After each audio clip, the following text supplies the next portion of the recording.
Hey guys, welcome to Decidedly Neapolitan. I wanted to do a little sort of just catch-up episode to kind of catch you up on what I've been doing, because I've been puttering around this place and Twiglet RCI as well, just kind of finalizing some plans that I had wanted to do. I've been kind of searching for sort of a final format of what I wanted to do on the server, and I think I finally come up with a game plan, if you will, on where I want to go and what I've been doing. And so I just kind of wanted to go over that a little bit with you today and just show you some of the stuff that I've been doing. Not many changes here, although you'll see in here what I've done is I've bumped everything up to resident. Hang on just a second. Okay, sorry about that. My voice is a little rough this morning. I've bumped everything up to resident and resonant. And as you can see, these tanks hold 512 buckets of liquids, which is quite a bit, actually. That's more than what any of the other tanks hold, really, as far as I know. So, yeah, so I've bumped up both of these here. And I've got kind of the three of them going here. And what I've done here is I've replaced what I had up there with a cache, a reinforced cache, which holds 160,000. And as you can see, I've got about 84.7 thousand netherrack in there. So yeah, that's going to do me, it's about half full, as you can see down here. So that's going to do me pretty well for netherrack. What I did is I set up a quarry in my way out in the wildlands. I set up a portal, and out there I have a quarry that I set up in the nether to mine netherrack. That's just the easiest way to do it. It's a bit tricky because you end up with lava all over the place, and too much lava can shut down the quarry because it starts flowing everywhere, and the quarry doesn't really know what to do. If there's a little bit of lava, it can go past it. But in the nether, as you know, that there's all these lava pockets, and it can cause a problem. I've had a couple quarries shut down on me. So I have to end up... the nice thing, though, about Biomes of Plenty is you've got the buckets of blood that you can use to turn any of the lava into obsidian. It works like water in the nether, so that's very, very handy. But I've got it pumping and I've got the resident servo here, which the resident servo is really nice. You can see it gives you a ton of slots. It pulls a stack out at a time if it needs it. It's got the same controls over here, but then it gives you all these options as well here. You can set it up to do nearest first, round robin, which I need to set this up to do round robin on this. And I've been meaning to set that on round robin. The reason I want it set on round robin is what it'll do is as you notice, I've got three. I've got this magma crucible set up, which is a resident magma crucible. I've got this, which is a reinforced, and then this is just the hardened. Now, round robin, what it will do is it will shoot out items. It'll shoot out one here. It'll shoot out one here, and it'll shoot out one here. So, these item ducts and fluid ducts, they work very similar to the Red Power pneumatic tubes, if you remember those from back in the Tekkit days. And I'm not sure if Red Power 2 has pneumatic tubes or not. I haven't really looked at Red Power 2, to be honest. I haven't looked at it that much. But they work in the same way. So they work based on distance. So they have tube lengtheners and they have tube shorteners as well. But it's basically based on distance. So, it would go in here first, it would go in here second, and go in here third. Just because this inventory is farther away than this inventory. That's the way it works by default. But you set it on round robin, it will automatically do all three of them, one right after the other. So yeah, and I've been meaning to do that, so get that set up there. But you can see how compact I've been able to make this system back here. Got rid of all those big old open tanks, which I really like the open tanks. I like the look of them. But I mean, look how clean and nice and compact this system is. And this thing holds these 3 tanks hold more than all the open tanks did. So yeah, really nice, really nice. And you know, it's so cheap to make these things. These tanks are relatively inexpensive at all. Well, I'm not going to show it to you right now. I can't really get to it.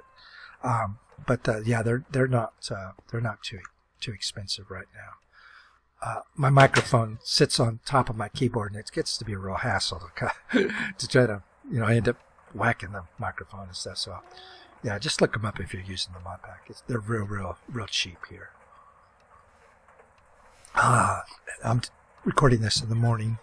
I normally record these on Tuesday mornings, so I'm recording it on Tuesday mornings since I'm off, since I work Tuesday night. But I'm off today because today's my birthday. Yay! So you know I'm recording this on Tuesday, May 17th. A little bit of trivia there that you didn't care about. So what am I doing here? Well, I've got a little rubber tree farm set up over there by Blue's old base. Blue's not on the server anymore. At least time being, he's kind of taking a break, at least I think. So I've been cranking out insulated copper cable. So yeah, and as you can see, I'm kind of getting down to the end here. I'm going to have to make another run because I'm going to need a bunch more insulated copper cable because as you can see, I've been making, well, what have I been making? Can you guess what it is? These are, I've been needing a ton of these circuits, and of course they take insulated copper cable, so I've been needing a ton of copper cable. But the 2 circuits go here and here, so it requires 2 for each of these items. And gosh darn, boy, they're not that expensive. I mean, it's a generator, glass, pulverized coal or coal dust, either one works. And then it just takes the integrated circuit. But gosh darn, it just takes a ton of resources. It's not all that expensive, but I mean, you know, you're using 6 insulated copper cable per integrated circuit, and you need 2 integrated circuits to make one of the items. So it's just time consuming. You know, none of the components are expensive. It's just time consuming. So I've kind of got a little auto set up there, and one of the things I plan on doing is setting up automated production lines over in our Twiglet RCI. But yeah, I haven't got that far yet, as you'll see. But the reason I'm making all those is this little setup over here. So check it out, guys. I've got solar panels going here, and I've got a bunch of them, and I'm planning on basically filling up this whole area here with solar panels. Why are you doing all this, you may be asking yourself. Well, if you are, this is the reason, right here. My MFSU. All of this is basically going to be so I could charge up my MFSU. Now, the way I've got this set up, this is going to be a swap out system. So I have an MSFU that I carry around with me. And the reason, why do I have an MSFU? Because I went ahead and got all of the pieces of the quantum armor. So yeah, I've been sporting some quantum armor here, which has been pretty cool. Check it out. It looks pretty cool, doesn't it? Yeah, I like it. So I've got the quantum armor going, but it requires an MFSU to charge. Well, it takes forever to charge one of these guys up. So what I'm doing is I'm doing a swap out system here. So this one's charging up now, and now this is connected only to these solar panels. But look how much look how fast that thing is charging just with these setups. So once I get a few more of these guys going on this system, it'll be pretty good. Now I'm using the 10 cables because the 10 cable will only use. I'm using the insulated tin cable because it will only use lose one EU per length of 30 for every 30 blocks. So I'm not sure if I've reached 30 blocks or not here. 1, 2, 3, 4, 5, 6, 7, 8, 10, 11, 12, 13, 14, 15, 16, 17, 18, 19, 20, 21. Yeah, okay. So I'm over 30 blocks. So I need to probably slip a a bat box or something in here to cut down the cable, because I'm going to be losing a couple EU, which these only produce 1 EU per panel. So yeah, so I'm losing, basically I'm just knocking out a couple of these panels really because of the distance. But losing 1 EU per 30 is, I mean, gosh, that's nothing. And insulated tin cable is just so cheap to make. It just requires the rubber, which is really the hard part to get out of all of this, is the rubber. But look how fast that thing is charging up. I mean, it's amazing. And once I get this whole thing set up here, I'll be able to charge this MFSU in no time at all. So that's what I've been working on, kind of building. And then what I'm going to do, what I can do in the Twiglet Forest, is set up a similar system and connect them to these electric engines like I have over here to produce RF. Now, you probably saw this on my DN Extra. And I had I had an electric engine for all of these. Well, I cut that down to how many? 1, 2, 4, 5, to 6. And as you can see, 6 is enough to keep these things charged up. And if you didn't see the DN Extra, this is a automatic essence berry farms. The essence berries will grow. They'll get popped off by these autonomous activators. There's hoppers underneath the berries. You can just see them under there. They get sucked down into the system, and then they get brought up here. And as you can see, this thing is working pretty well. Look at this. I've got 1, 2, 3 stacks and working about half of another stack. It's just chugging right along here. So 6 of them. I got them down to 6 electric engines, which isn't bad at all. Yeah, now you need the switch in order to activate these. See, they require a switch to operate, or they require a redstone signal to operate. That's why the switches are up there. But yeah, this thing is working really well. And you don't need to put a tool in there. It'll just pop them off automatically, which is pretty nice. In fact, it does it as soon as a berry grows, it pops it right off. So there's no lag at all in there in the system. But as you can see, it's keeping these things just rock solid all the way to the top. Even at night when it's not generating any RF, it'll fill these guys back up in no time at all. So there we have it. Yeah, so that's what some of the changes here at RCI headquarters at the Arcology. This was interesting. B-Ran updated the mod pack, and when he did, I started getting these mossy things on the sacred oak. Now, I hadn't seen those before. Now, I think this is something new in the update. I could be wrong, but it wasn't on there before the update. I do not believe. So, yeah, that's kind of cool looking. There's Diamond. Poor Diamond. I don't take him out as much as I ought to. So, okay, so let's head on over to... oh, wait a minute. I don't know if I've showed this to you guys or not. Let me just show it to you real quick, just in case. This is a catch-up episode.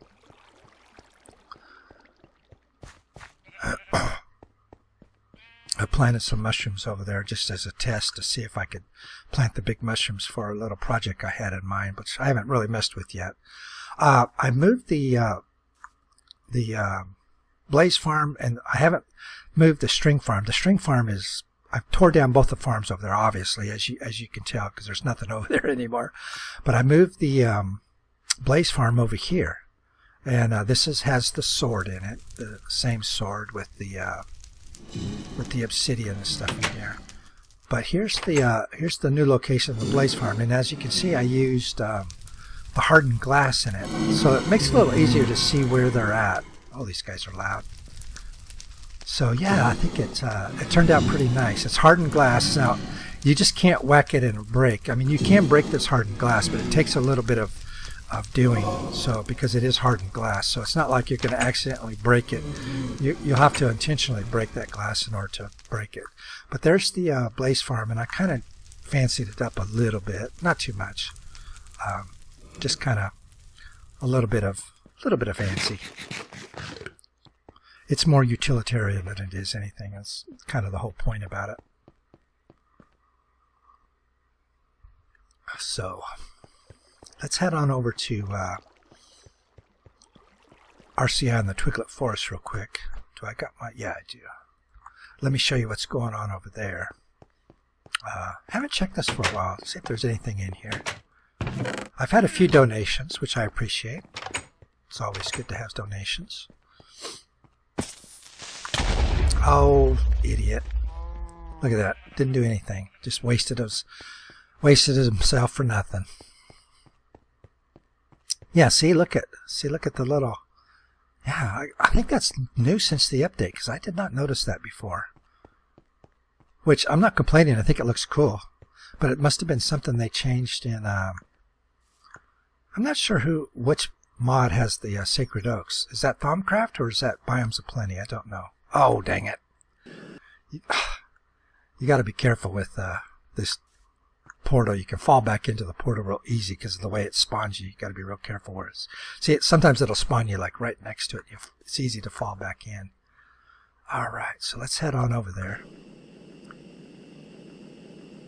I will be building a road. I think I mentioned this. I'm going to be building a road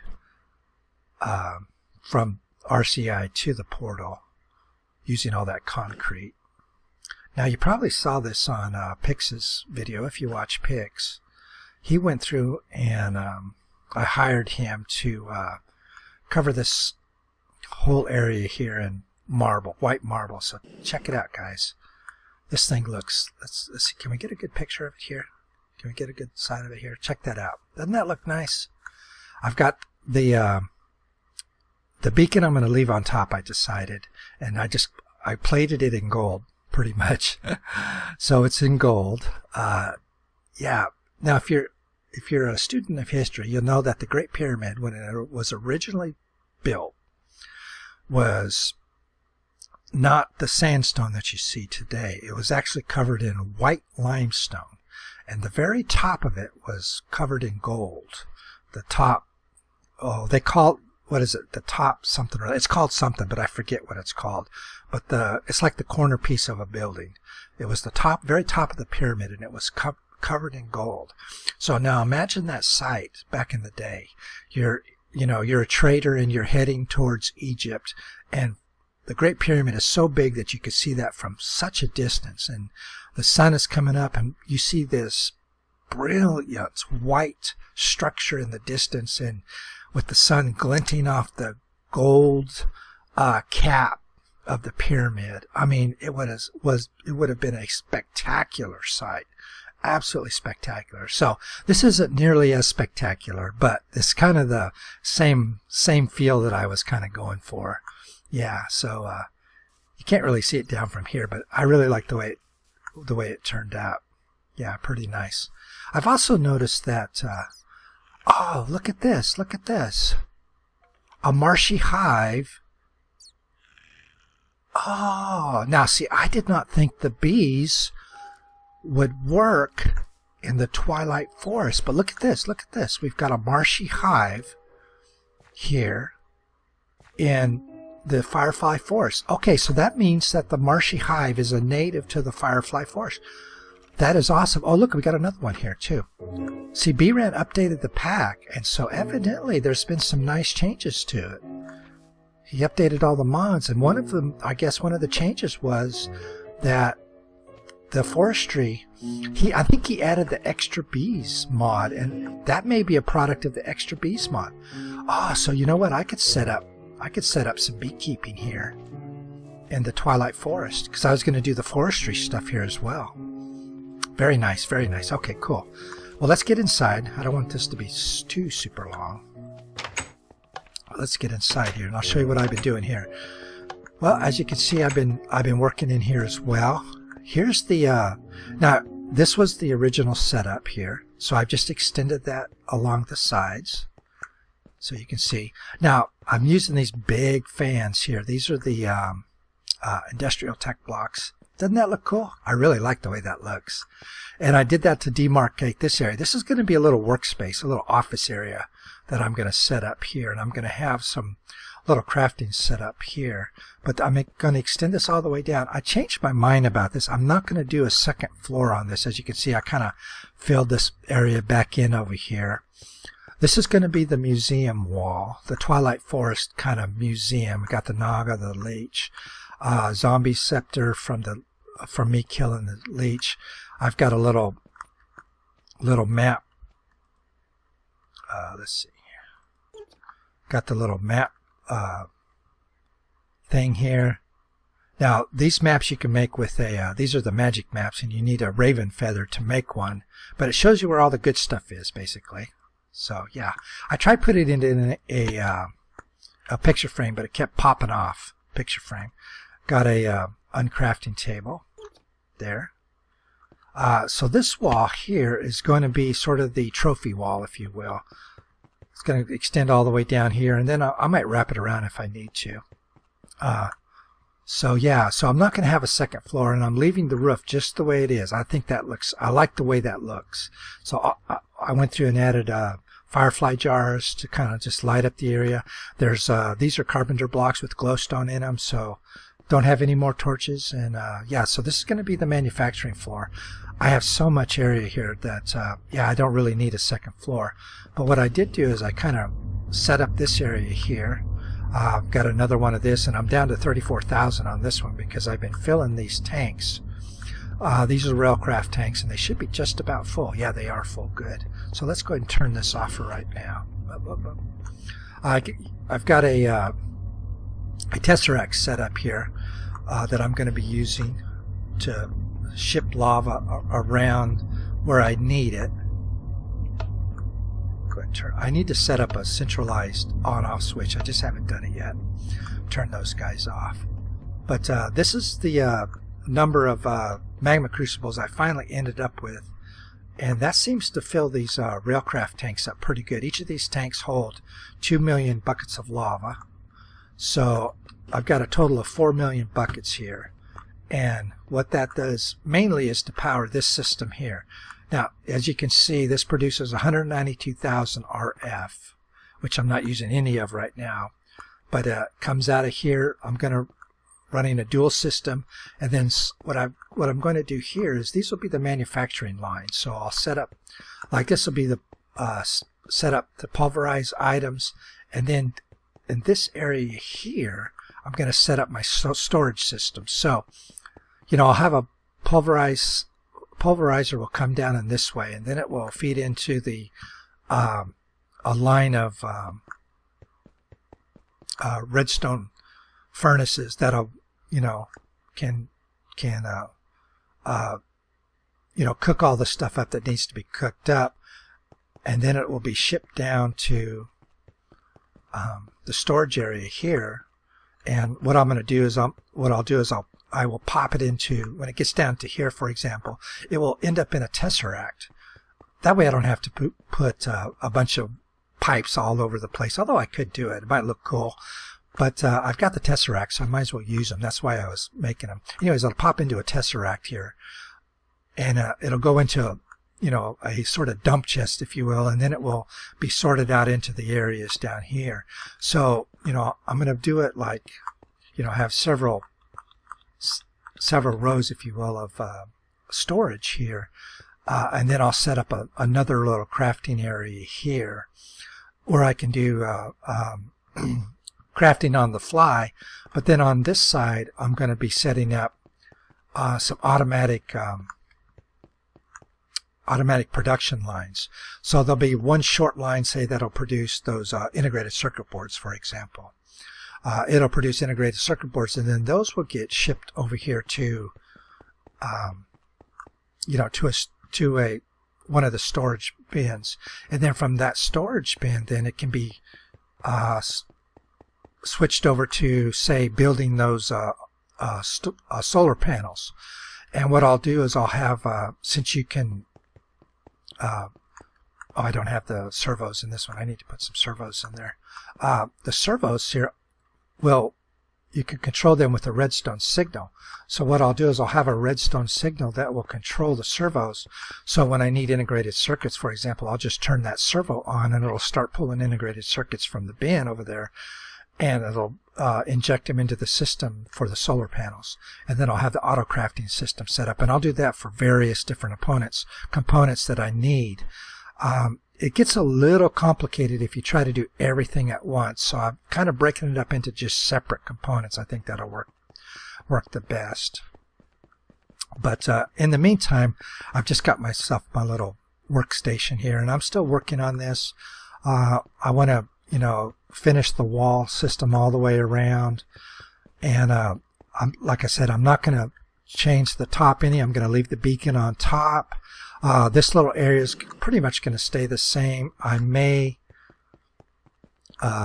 if need be, I may add another row of magmatic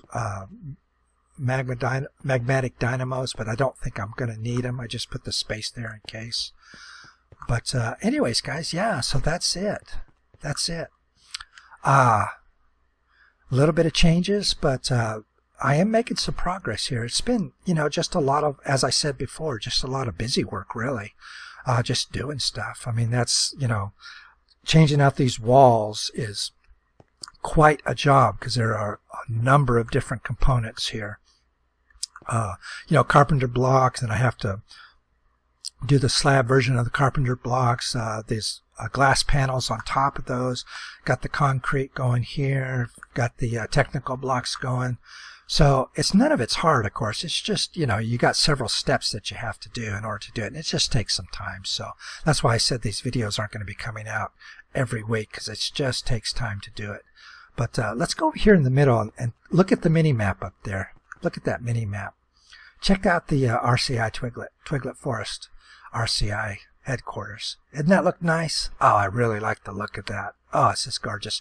I want to say a big thank you to Pix for doing this for me. He didn't have to, but he went ahead and took the time to do it, and I'm sure it took a while to do it, because it took me forever to cover it in concrete, and of course he used his magical powers to do it. So, Master Pix, I appreciate it. Thank you. And guys, I appreciate it for watching the video. The next set of videos is going to be real interesting. We're going to have an adventure. We're not going to do building. I'm not going to tell you what it is. I'll let it be a surprise, but it's going to be something along the lines of a CTM map almost. So yeah, stay tuned for that. It should be a lot of fun. And I suspect that'll be at least 2 episodes. From guessing how these things go, it'll probably be at least a couple episodes, maybe. So we'll see. I don't know. It might only be 1 episode, but it may end up being 2 different episodes. But we're going to have an adventure, so it should be a lot of fun. So stay tuned for that. So I appreciate it, guys, and I will see you in the next one. Bye-bye now.